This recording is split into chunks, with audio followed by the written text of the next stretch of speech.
2025-এর শেষ বিশ্ব বাংলা লোক সংস্কৃতি উৎসব চলছে বন্ধুরা। সেই উপলক্ষে নন্দন চত্বরে চলছে সঙ্গীত মেলা। 25 তারিখ থেকে শুরু হয়ে গেছে, চলবে 1 জানুয়ারি পর্যন্ত, প্রতিদিন রাত 9টা অবধি। এছাড়াও গগনেন্দ্র শিল্প প্রদর্শনশালাতে চলছে শতবর্ষের শ্রদ্ধাঞ্জলি।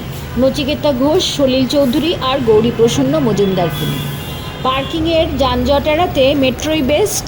রবীন্দ্র সদনে নেমে 2 নম্বর গেট দিয়ে বেরোবেন, 1 নম্বর দিয়েও বেরোতে পারেন। নতুন এসকালেটর আর ফুটওভার ব্রিজ তো আছেই। তবে যারা দক্ষিণেশ্বর সাইড থেকে আসবেন তারা ট্রেনের পেছনের দিক থেকে আর কবি সুভাষ থেকে এলে ট্রেনের সামনের দিকে উঠবেন, সুবিধে হবে। বছর শেষের গানপ্রেমী যারা বন্ধুরা আছেন আমার, চলে যান সুন্দর একটা সময় কাটাতে, খুব ভালো লাগবে।